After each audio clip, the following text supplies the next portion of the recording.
മധ്യപ്രദേശിലെ മുതിർന്ന കോൺഗ്രസ് നേതാവായ കമൽനാഥ് BJP-യിലേക്ക് പോകുമോ എന്ന ചർച്ച കഴിഞ്ഞ കുറേ ദിവസമായി തുടങ്ങിയിട്ട് അതിലൊരു തീരുമാനം ഒരുപക്ഷെ ഇന്നോ അല്ലെങ്കിൽ വരും മണിക്കൂറുകളിൽ ഉണ്ടാകാൻ സാധ്യതയുണ്ട് എന്ന് കേൾക്കുന്നു.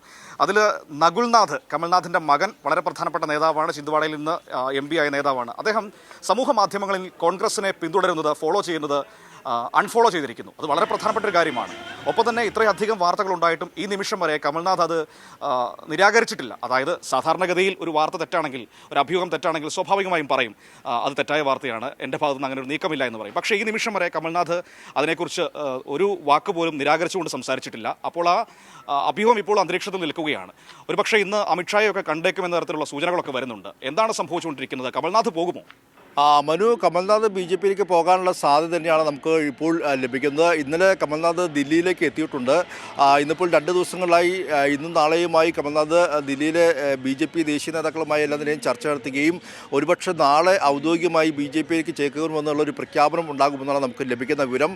വളരെ കുറച്ച് നാളുകളായി ഇത്തരത്തിൽ ഈ കമൽനാഥ് ഇത്തരത്തിൽ BJP-യിലേക്ക് ഇപ്പോൾ ചേക്കേറുന്നു എന്നതിനെയും വാർത്തകൾ വന്നിരുന്നു. പ്രത്യേകിച്ച് നമുക്കറിയാം, കഴിഞ്ഞ തവണ ഈ ഒരു രാജ്യസഭാ സീറ്റുകൾ ഒഴിവിൽ വന്നപ്പോൾ രാജസ്ഥാൻ, മധ്യപ്രദേശിൽ നിന്നുള്ള രാജ്യസഭാ സീറ്റിൽ കമൽനാഥിന് ലഭിക്കും, അല്ലെങ്കിൽ കമൽനാഥിന് നൽകണമെന്നൊരു ആവശ്യം അവിടെ ഉന്നയിച്ചിരുന്നു. പക്ഷേ അവിടെ കമൽനാഥിനല്ല, അശോക് സിംഗിനാണ് അവിടെ രാജ്യസഭാ സീറ്റ് കോൺഗ്രസ് നൽകിയത്. ഇതേ തുടർന്നാണ് ഇത്തരത്തിൽ ഇപ്പോൾ കമൽനാഥ് പൂർണ്ണമായും നിൽക്കുന്നത്. അതിനു മുമ്പായി തന്നെ കമൽനാഥിന് രാജ്യസഭാ സീറ്റും കമൽനാഥിൻ്റെ മകൻ നകുൽനാഥിന് ലോക്സഭാ സീറ്റും കൂടാതെ BJP-ക്ക് ഭരണം ലഭിച്ചാൽ ഒരു കേന്ദ്രമന്ത്രി പദവി ഉൾപ്പെടെ എല്ലാം തന്നെയും BJP-യുടെ ഭാഗത്തുനിന്നും ഇത്തരത്തിൽ ധാരണയായിട്ടുണ്ട്, അല്ലെങ്കിൽ വാഗ്ദാനമുണ്ട് എന്നുള്ളതാണ് നമുക്ക് ലഭിക്കുന്ന വിവരം. എന്തായാലും ഇതിൻ്റെ എല്ലാം തന്നെ അടിസ്ഥാനത്തിലാണ് കമൽനാഥ് BJP-യിലേക്ക് പോകുമെന്നുള്ള വാർത്തകൾ വന്നിരുന്നത്. എന്തായാലും ഏതാണ്ട് അത് ശരിവെക്കുന്നത് തന്നെയാണ് ഇപ്പോഴത്തെ ഒരു നിലപാടും. പ്രത്യേകിച്ച് കമൽനാഥ് കഴിഞ്ഞ ദിവസം മാധ്യമപ്രവർത്തകർ ചോദിച്ചപ്പോൾ അതിനെ നിഷേധിച്ചില്ല എന്ന് മാത്രമല്ല, അങ്ങനെ ഒരു വാർത്തയുണ്ടെങ്കിൽ, അങ്ങനെ ഒരു കാര്യമുണ്ടെങ്കിൽ ആദ്യം അത് മാധ്യമങ്ങളെ അറിയിക്കുമെന്ന് അദ്ദേഹം പ്രതികരിക്കുകയും ചെയ്തു. എന്തായാലും അദ്ദേഹം BJP-യിലേക്ക് ചേക്കേറുമോ എന്ന ചോദ്യത്തിന് അദ്ദേഹം ഇല്ല എന്നൊരു മറുപടി നൽകിയില്ല. മറിച്ച് അദ്ദേഹം ആ കാര്യങ്ങളെല്ലാം തന്നെയും പിന്നീട് മാധ്യമങ്ങളെ അറിയിക്കുമെന്നായിരുന്നു. മാത്രമല്ല അദ്ദേഹത്തിൻ്റെ മകൻ നകുൽനാഥ് കോൺഗ്രസിൻ്റെ മധ്യപ്രദേശിലുള്ള ഏക MP കൂടിയാണ്. നകുൽനാഥ് വ്യക്തമാക്കുന്നു, നകുൽനാഥ് തൻ്റെ സോഷ്യൽ അക്കൗണ്ട് എക്സിലെല്ലാം തന്നെയും കോൺഗ്രസ് എന്ന വാക്ക്, അല്ലെങ്കിൽ കോൺഗ്രസിനെ അൺഫോളോ ചെയ്തിരിക്കുകയാണ്. അതെല്ലാം തന്നെയും കൃത്യമായി വിഷയമുണ്ട്. അതിലൊരു പ്രധാനപ്പെട്ട വിഷയം, ഇപ്പോൾ കോൺഗ്രസിൻ്റെ മുൻപിൽ ഈ പ്രതിസന്ധി എങ്ങനെ പരിഹരിക്കപ്പെടും എന്നൊരു വളരെ പ്രധാനപ്പെട്ട ചോദ്യമുണ്ട്. കാരണം ഇത് ഇന്നും ഇന്നലെയും തുടങ്ങിയതല്ല. ഇപ്പോൾ കഴിഞ്ഞ ദിവസം മഹാരാഷ്ട്രയിൽ നിന്ന് ചവാൻ പോയി, അവിടെ മുഖ്യമന്ത്രിയായിരുന്ന വ്യക്തിയാണ്. ഇപ്പോൾ നമുക്കറിയാം, കമൽനാഥ് മധ്യപ്രദേശിൻ്റെ മുഖ്യമന്ത്രിയായിരുന്നു. ഈ കഴിഞ്ഞ തെരഞ്ഞെടുപ്പിൽ അദ്ദേഹത്തെ മുൻനിർത്തിയാണ് കോൺഗ്രസ് മധ്യപ്രദേശിൽ തെരഞ്ഞെടുപ്പിനെ നേരിട്ടത്.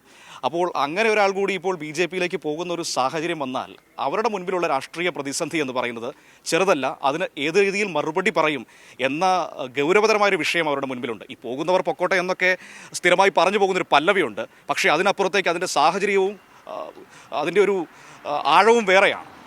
തീർച്ചയായും മനു, നമുക്കറിയാം 2024 ലോക്സഭാ തെരഞ്ഞെടുപ്പ് അടുത്തിരിക്കുകയാണ്. ഈ മുതിർന്ന നേതാക്കളെല്ലാം തന്നെയും BJP-യിലേക്ക് ഇത്തരത്തിൽ കോൺഗ്രസ് വിട്ട് പോകുന്നു എന്നുള്ളതാണ് ഏറ്റവും ശ്രദ്ധേയമായ കാര്യം. നമുക്കറിയാം, കഴിഞ്ഞ ദിവസം മഹാരാഷ്ട്രയിലെ മുൻ മുഖ്യമന്ത്രിയും മുതിർന്ന കോൺഗ്രസ് നേതാവുമായ അശോക് ചവാൻ ഈ കഴിഞ്ഞ ദിവസമാണ് BJP-യിലേക്ക് പോയത്. അതിനു മുമ്പ് തന്നെ അവിടെ മിലിന്ദ് ദേവ്റ, മറ്റൊരു കേന്ദ്രമന്ത്രിയായിരുന്ന കോൺഗ്രസിൻ്റെ മുതിർന്ന നേതാവ് പോയിരുന്നു, ശിവസേനയിലേക്ക് പോയിരുന്നു. അങ്ങനെയെല്ലാം തന്നെയും ഏറ്റവും പ്രധാനപ്പെട്ട ആളുകൾ പോകുമ്പോഴാണ് ഇപ്പോൾ മധ്യപ്രദേശിലെ മുൻ മുഖ്യമന്ത്രിയും കൂടാതെ കേന്ദ്രമന്ത്രിയും നിരവധി തവണ ഇത്തരത്തിൽ കോൺഗ്രസിൻ്റെ PCC അധ്യക്ഷനൊക്കെ ആയിരുന്ന ഏറ്റവും തലമുതിർന്ന നേതാവ് കൂടിയാണ് കമൽനാഥ്. പ്രത്യേകിച്ച് ഈ ഗാന്ധി കുടുംബവുമായി ഏറ്റവും ബന്ധമുണ്ട ആളായിരുന്നു. ഇന്ദിരാഗാന്ധിയുടെ മകൻ സഞ്ജയ് ഗാന്ധിയായിട്ടെല്ലാം തന്നെയും വളരെ വലിയ അടുപ്പമുണ്ടായിരുന്നു.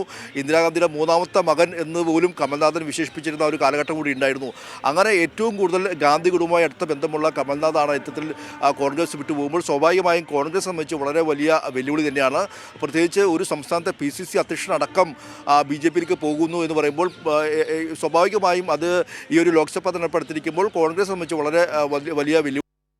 അതേസമയം തന്നെ ഈ BJP ആകട്ടെ ഇത്തരത്തിൽ പല മാർഗ്ഗങ്ങൾ ഉപയോഗിച്ചുകൊണ്ട്, നമുക്കറിയാം, ഓപ്പറേഷൻ താമര ഒരു ഘട്ടത്തിൽ നിൽക്കുന്നു, അന്വേഷണ ഏജൻസികൾ ഒരു ഘട്ടത്തിൽ നിൽക്കുന്നു, മറ്റൊന്ന് നമുക്കറിയാം ഭാരതരത്ന ഉൾപ്പെടെയുള്ള പദവികൾ പോലും ഇത്തരത്തിൽ ഈ രാഷ്ട്രീയ പാർട്ടികളെ ആകർഷിക്കാനുള്ളൊരു പദവിയാക്കി BJP മാറ്റിയിരിക്കുന്നു. കാരണം ഏത് വിധേനയും പ്രതിപക്ഷ സഖ്യമായി ഇന്ത്യയെ തകർക്കുകയും അതോടൊപ്പം തന്നെ കോൺഗ്രസിലെ നേതാക്കളെല്ലാം തന്നെയും വട്ടമിട്ട് പറക്കുന്ന ഒരു സാഹചര്യം BJP-യിൽ നിന്നും ഉണ്ടാകുന്നു. എന്തായാലും കോൺഗ്രസ് സംബന്ധിച്ച് ഇപ്പോൾ ഏറ്റവും പ്രധാനപ്പെട്ട വെല്ലുവിളിയാണ്. പ്രത്യേകിച്ച് ഈ ഒരു ലോക്സഭ തെരഞ്ഞെടുപ്പ് അടുത്തിരിക്കുമ്പോൾ മധ്യപ്രദേശിലെ ഏറ്റവും തലമുതിർന്ന നേതാവും മുൻ മുഖ്യമന്ത്രിയുമായ കമൽനാഥ് പോകുന്നു എന്ന് പറയുമ്പോൾ സ്വാഭാവികമായും അത് വലിയ തിരിച്ചടി തന്നെയാണ് എന്ന കാര്യത്തിൽ യാതൊരു സംശയവുമില്ല മനു.